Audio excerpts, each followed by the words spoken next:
Hello दोस्तों, स्वागत है आप सभी का हमारे चैनल यूपी एग्जाम क्विज़र में। दोस्तों, आज के वीडियो में हम करंट अफेयर्स के मोस्ट इंपॉर्टेंट क्वेश्चंस को डिस्कस करेंगे और हर एक क्वेश्चन से रिलेटेड आपको फैक्ट भी बताएंगे। इस वीडियो के अंत में आपसे क्वेश्चन भी पूछेंगे जिसका जवाब आप सभी को कमेंट बॉक्स में देना है। और अगर आपको इस वीडियो की PDF डाउनलोड करनी है तो इसकी PDF आप हमारे टेलीग्राम ग्रुप से डाउनलोड कर सकते हैं। टेलीग्राम ग्रुप की लिंक आपको वीडियो के डिस्क्रिप्शन में मिल जाएगी। तो चलिए स्टार्ट करते हैं। आज का सेशन शुरू करने से पहले हम कल के क्वेश्चंस का रिवीजन करेंगे। कल का पहला क्वेश्चन है, भव्य सांस्कृतिक कार्यक्रम सूर्य सरिता सिम्फनी ऑफ गंगा किस शहर में आयोजित किया जाएगा? तो यहाँ पे ऑप्शन बी करेक्ट होगा, वाराणसी। अगला है, राज्य के किस जिले के युवा साहित्यकार योगेंद्र योगी को यूपी गौरव सम्मान 2023 से सम्मानित किया गया? तो यहाँ पे ऑप्शन बी करेक्ट होगा, बहराइच। दोस्तों, उत्तर प्रदेश करंट अफेयर की लास्ट 6 मंथ की अगर आपको PDF ई बुक डाउनलोड करनी है तो इसकी लिंक वीडियो के डिस्क्रिप्शन में दी गई है। वहाँ से आप इस PDF ई बुक को डाउनलोड कर सकते हैं। ये जुलाई से लेकर के दिसंबर 2022 तक की है। और अगर इसे डाउनलोड करने में कोई प्रॉब्लम होती है तो साइट पर आपको WhatsApp नंबर और ईमेल मिल जाएगा जिस पर आप कॉन्टैक्ट कर सकते हैं। अगला है, केंद्र सरकार ने नई एकीकृत खाद्य सुरक्षा योजना का नाम बदल करके क्या रखा? तो यहाँ पे ऑप्शन ए करेक्ट होगा, PMGKAY। अगला है, केंद्रीय मंत्री सर्बानंद सोनोवाल ने किस शहर में school of logistics waterway and communication का उद्घाटन किया? तो यहाँ पे ऑप्शन बी करेक्ट होगा, अगरतला। अगला है, भारत का पहला 5G सक्षम ड्रोन किस टेक स्टार्टअप द्वारा विकसित किया गया? यहाँ पे ऑप्शन सी करेक्ट होगा, IG ड्रोन्स के द्वारा। अगला है, राष्ट्रीय विज्ञान दिवस तो याद होगा आपको 28 फरवरी, ऑप्शन यहाँ पे सी करेक्ट होगा। अगला है, जनजातीय नृत्य महोत्सव 23 और 24 जनवरी को कहाँ पे आयोजित किया जाएगा? तो यहाँ पे ऑप्शन बी करेक्ट होगा, नई दिल्ली में। अगला है, रेल मंत्री ने किस वर्ष तक कार्बन तटस्थ बनने के लिए 5 आयामी योजना की रूपरेखा तैयार की? यहाँ पे ऑप्शन बी करेक्ट होगा, 2030 तक। अगला है, किस देश के कप्तान ह्यूगो लॉरिस ने अंतर्राष्ट्रीय फुटबॉल से संन्यास ले लिया? तो यहाँ पे ऑप्शन ए करेक्ट होगा, फ्रांस से ये संबंधित थे ह्यूगो लॉरिस। तो दोस्तों, ये कल के क्वेश्चंस थे जिसका हमने रिवीजन किया। अब हम शुरू करते हैं आज का सेशन। दोस्तों, एक इम्पॉर्टेंट इन्फॉर्मेशन कि आज से हमने क्या किया कि जो क्वेश्चन हैं वो 10 के 10 क्वेश्चन आपको ऑल इंडिया और इंटरनेशनल जो करंट अफेयर्स हैं इसके रहेंगे। और जो यूपी के क्वेश्चन हैं यानी कि यूपी की जो करंट अफेयर्स है वो आपको वीकली प्रोवाइड कराई जाएगी। और हर वीक में एक वीडियो हम लाएंगे और उसमें सारे क्वेश्चन आपको यूपी के रहेंगे। ठीक है, तो आज से इसी तरह का हम यहाँ पे शुरू कर रहे हैं। तो आज का हमारा पहला क्वेश्चन है, ईयर ऑफ एंटरप्राइजेज प्रोजेक्ट किस राज्य की एक प्रमुख योजना है? तो यहाँ पे ऑप्शन सी करेक्ट हो जाएगा, केरल की। दोस्तों, केरल के ईयर ऑफ एंटरप्राइजेज प्रोजेक्ट को दूसरे मुख्य सचिवों के राष्ट्रीय सम्मेलन में सर्वोत्तम अभ्यास मॉडल के रूप में मान्यता दी गई थी। इसे throughput on micro small and medium enterprises यानी कि MSME श्रेणी के लिए चुना गया था। केरल सरकार ने इस योजना को क्यों शुरू किया, क्या है इस प्रोजेक्ट का उद्देश्य? तो इसका उद्देश्य ये है कि एक वर्ष में 1 लाख फर्म बनाने के लक्ष्य के साथ ये पहल शुरू की गई थी, जिसे 8 महीनों में पूरा कर लिया गया। तो यहाँ से आपको ध्यान रखना है कि ईयर ऑफ एंटरप्राइजेज प्रोजेक्ट जो है ये किस राज्य से संबंधित है। तो ध्यान रखेंगे आप, ये केरल से संबंधित है और इसमें ये लक्ष्य रखा गया था कि एक वर्ष में 1 लाख फर्म बनाने का लक्ष्य रखा गया था और इसे जो है 8 महीने में ही पूरा कर लिया गया। तो ध्यान रखेंगे, ईयर ऑफ एंटरप्राइजेज प्रोजेक्ट कहाँ से है? केरल से है। अब दोस्तों, यहाँ पे केरल की बात है तो केरल के बारे में कुछ इंपॉर्टेंट क्वेश्चन हम रिवाइज करते हैं। तो एक क्वेश्चन अक्सर पूछा जाता है कि नृत्य से, तो कथकली नृत्य हो गया। देखिए यहाँ से याद रखेंगे आप, कथकली नृत्य हो गया। इसके अलावा मोहिनी अट्टम नृत्य हो गया, तो मोहिनी अट्टम नृत्य हो गया। और इसके अलावा भी आपको ध्यान रखना है, मोहिनी अट्टम हो गया, थय्यम नृत्य हो गया, थय्यम हो गया और इसके अलावा थुलाल हो गया। तो ये जो नृत्य हैं ये कहाँ से संबंधित हैं? ध्यान रखेंगे आप, ये केरल से संबंधित हैं। ठीक है, सारे ये नृत्य, और कई बार एग्जाम में ये कथकली जो नृत्य है वो पूछा जा चुका है। तो ध्यान रखेंगे, कथकली, मोहिनी अट्टम, थय्यम और थुलाल ये केरल के नृत्य हैं। इसके अलावा इडुक्की बांध ये कहाँ पे है? केरल में है। किस नदी पे है? तो ध्यान रखेंगे आप, पेरियार नदी पे है इडुक्की बांध। दोस्तों, अभी एक क्वेश्चन आपको याद होगा, कई बार हमने भी आपको रिवाइज कराया है कि एशिया का सबसे बड़ा जो वैज्ञानिक वर्ल्ड एटलस है वो कहाँ पे लॉन्च किया गया? तो ध्यान रखेंगे वो केरल में लॉन्च किया गया है एशिया का सबसे बड़ा वैज्ञानिक वर्ल्ड एटलस। इसके अलावा देश की पहली पेपरलेस हाईकोर्ट जो है वो कौन सी है? तो ध्यान रखेंगे केरल हाईकोर्ट, ये देश की पहली पेपरलेस हाईकोर्ट बनी है। ठीक है, ये दोनों क्वेश्चन ध्यान रखेंगे। और एक और ध्यान रखेंगे कि देश की पहली वाटर मेट्रो ये कहाँ पे चलाई गई? तो देश की जो पहली वाटर मेट्रो है ये केरल के कोच्चि में चलाई गई। तो ये सारे क्वेश्चन आपको ध्यान रखने हैं, आप लोग इसको नोट भी कर लिया करें ताकि रिवाइज करने में आसानी हो। अगला है ऑनलाइन गेमिंग के लिए भारत का पहला उत्कृष्टता केंद्र कहाँ स्थापित किया जाएगा? तो यहाँ पे ऑप्शन बी करेक्ट होगा, मेघालय के शिलोंग में। दोस्तों आईटी मंत्री राजीव चंद्रशेखर ने 13 जनवरी 2023 को कहा कि भारत के सॉफ्टवेयर टेक्नोलॉजी पार्क के माध्यम से डिजिटल इंडिया स्टार्टअप हब मार्च तक शिलोंग में ऑनलाइन गेमिंग के लिए भारत का पहला उत्कृष्टता केंद्र स्थापित करेगा। इसके लिए जल्द ही 10 एकड़ का कैंपस तैयार किया जाएगा। सरकार PMKVY 4.0 के माध्यम से स्किल इंडिया को फिर से लॉन्च कर रही है, जो उद्योग समर्थित नौकरी के अवसरों के साथ साथ मेघालय में लगभग 50,000 युवाओं को कौशल प्रशिक्षित प्रदान करेगा। तो यहाँ से आपको ध्यान रखना है कि भारत का पहला उत्कृष्टता केंद्र कहाँ पे जो है स्थापित किया जाएगा ऑनलाइन गेमिंग के लिए। तो ध्यान रखेंगे आप कहाँ पे? मेघालय के शिलोंग में। ठीक है, ध्यान रखेंगे, काफ़ी इंपॉर्टेंट। अगला है मशहूर सिंगर लिसा मैरी प्रेल्सी का निधन हो गया, वह किस देश की निवासी थी? तो यहाँ पे ऑप्शन डी करेक्ट होगा, USA। दोस्तों अमेरिकी सिंगर थी, सॉन्ग राइटर थी लिसा मैरी प्रेल्सी। इनका हाल ही में 54 वर्ष की उम्र में निधन हो गया। लिसा मैरी जो है ये दिवंगत अमेरिकी सिंगर और म्यूजिशियन एक्विस प्रेस्ली और अभिनेत्री प्रिस्ला प्रेस्ली की इकलौती संतान। कौन? लिसा मैरी जो है ये किसकी संतान थी? तो ये जो है एल्विस प्रेस्ली और अभिनेत्री प्रिस्ला प्रेस्ली की ये इकलौती संतान थी। वर्ष 1994 में लिसा मैरी ने दिवंगत पॉप सिंगर माइकल जैक्सन से शादी की थी, हालांकि बाद में उनका तलाक हो गया था। लिसा मैरी प्रेस्ली ने वर्ष 2003 में अपने debut album to whom it may concern से अपने करियर की शुरुआत की थी। तो इनसे संबंधित आपसे क्वेश्चन यही पूछा जा सकता है कि हाल ही में लिसा मैरी प्रेल्सी का निधन हो गया, ये कौन थी? तो ध्यान रखेंगे आप कौन थी? ये एक मशहूर सिंगर थी। किस देश से संबंधित? तो ये अमेरिका से संबंधित थी। अगला विश्व बैंक की वैश्विक आर्थिक संभावना रिपोर्ट के अनुसार 2023-24 में भारत की अपेक्षित आर्थिक वृद्धि कितनी है? तो यहाँ पे ऑप्शन करेक्ट हो जाएगा बी 6.6%। विश्व बैंक की वैश्विक आर्थिक संभावना रिपोर्ट के अनुसार भारत 7 प्रमुख उभरते बाजारों और विकासशील देशों में सबसे तेजी से बढ़ती अर्थव्यवस्था होगी। किसके अनुसार? तो ध्यान रखेंगे विश्व बैंक के अनुसार। वर्ल्ड बैंक के अनुमान के मुताबिक भारत की जो आर्थिक वृद्धि है वो अगले वित्त वर्ष में घटकर 6.6% रह जाएगी, जो चालू वर्ष में 6.9% है। तो यहाँ से आपको ध्यान रखना है कि जो इंडिया की अगले वित्त वर्ष की आर्थिक वृद्धि दर है वो 6.6% बताई गई है। किसके अनुसार? विश्व बैंक के अनुसार। इसके बावजूद भी इसकी जो दर है वो 6.9 से 6.6 रह जाएगी। उसके बावजूद भी ये जो है प्रमुख 7 उभरते बाजारों और विकासशील देशों में सबसे तेज बढ़ती हुई अर्थव्यवस्था होगी। तो इस बात को आप यहाँ से ध्यान रखेंगे। अगला है टाटा पावर हाउसिंग सोसाइटी के लिए भारत का पहला सोलर प्लांट किस शहर में स्थापित करेगा? तो यहाँ पे ऑप्शन करेक्ट हो जाएगा बी, मुंबई में। टाटा पावर रिन्यूएबल एनर्जी ने आवासीय खपत के लिए कैप्टिव सोलर एनर्जी प्लांट संचालित करने वाली देश की पहली हाउसिंग सोसाइटी बनाने के लिए मुंबई के विवरिया कॉन्डोमिनियम के एक साथ समझौता किया है। टाटा पावर की सहायक कंपनी द्वारा महाराष्ट्र के हिमायत नगर में 3.125 मेगावाट की सौर सुविधा का निर्माण भी किया जाएगा। यह वर्तमान लागत से 40% पर कम हरित बिजली आपूर्ति करेगा।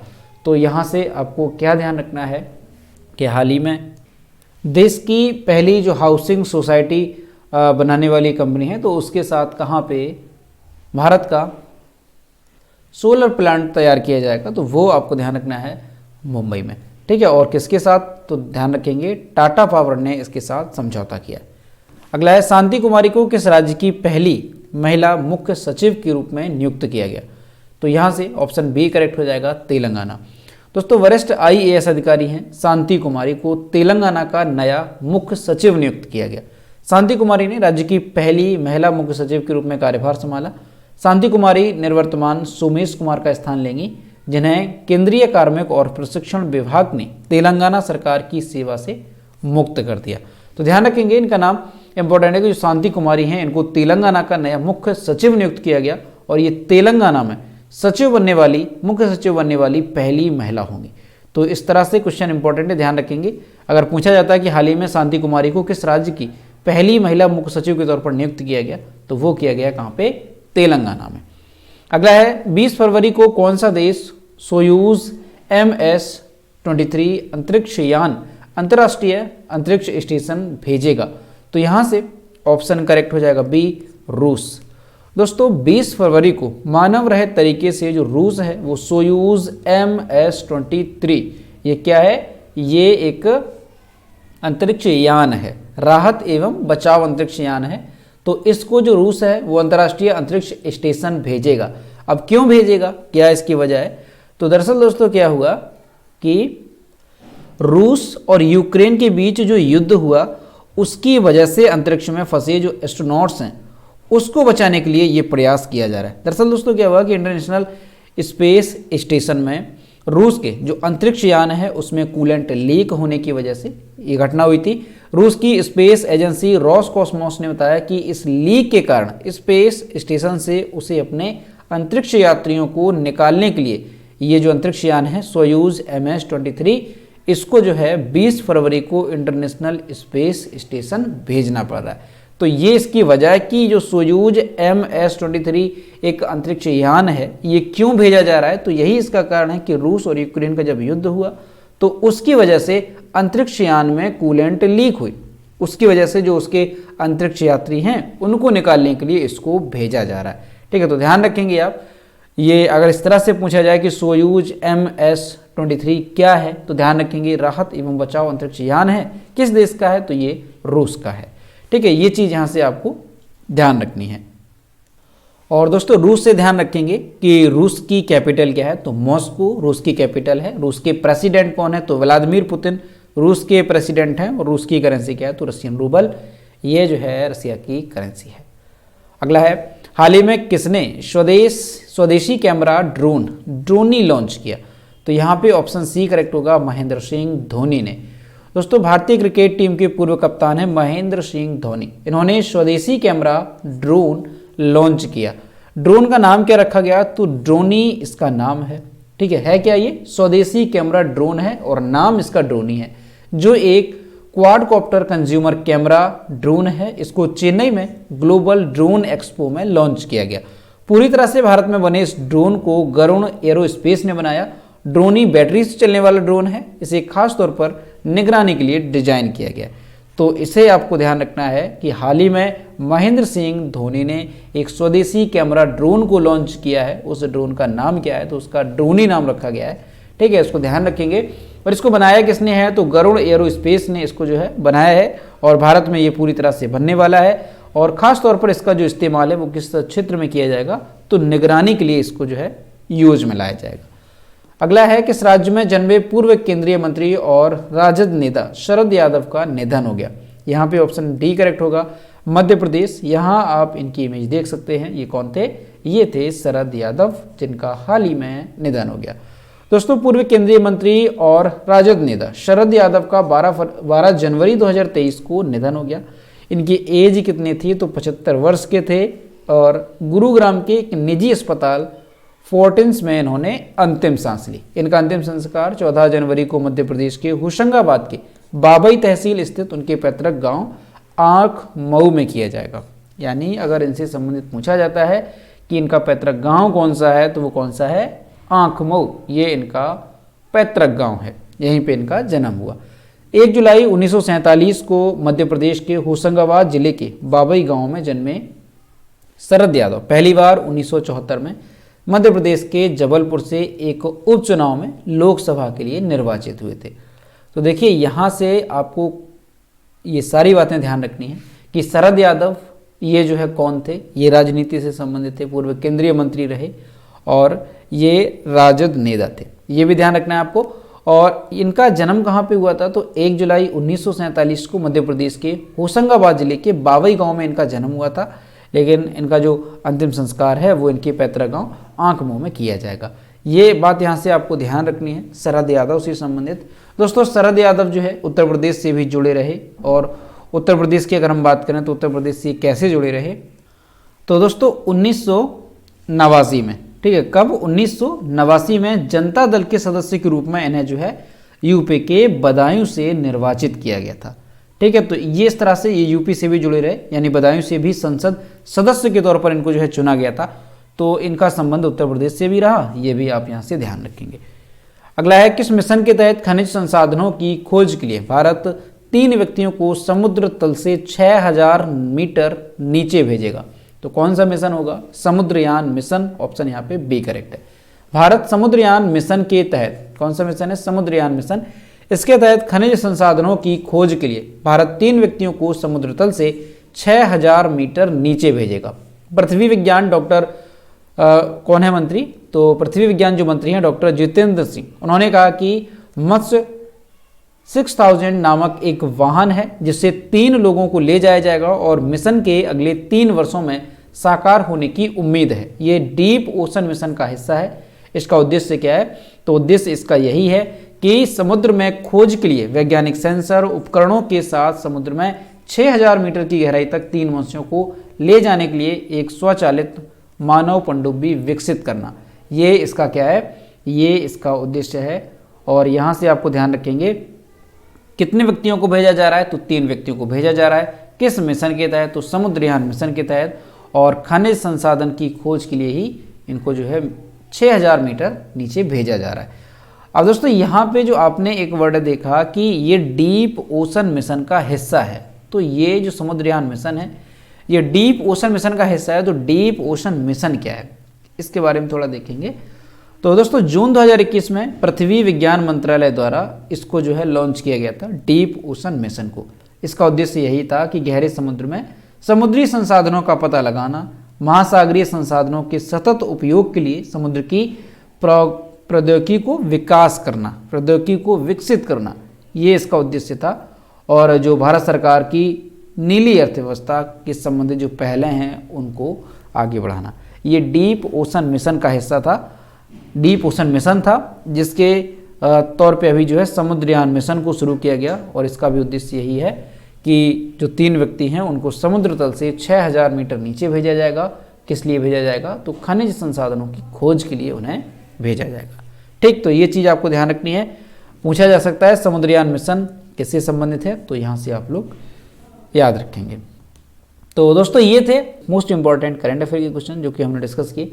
अब हम देखते हैं कल के वीडियो को क्वेश्चन जो हमने आपसे पूछा था। ये है कल के वीडियो को क्वेश्चन जो हमने आपसे पूछा था कि हेनली पासपोर्ट इंडेक्स 2023 के अनुसार कौन से देश का पासपोर्ट सबसे शक्तिशाली रहा? तो यहाँ पे ऑप्शन डी करेक्ट था, जापान का। और लगभग सभी स्टूडेंट्स ने इसके सही जवाब किए। और मैं आपसे रोज कहता हूँ जो भी क्वेश्चन आपसे पूछा जाए सभी लोग क्वेश्चन का आंसर जरूर किया करो।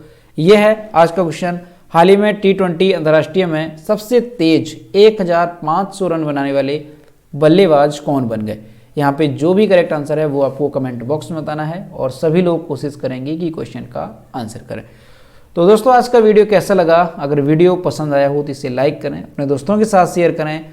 और अगर अभी तक हमारे चैनल पर नए हैं तो चैनल को सब्सक्राइब करना ना भूलें।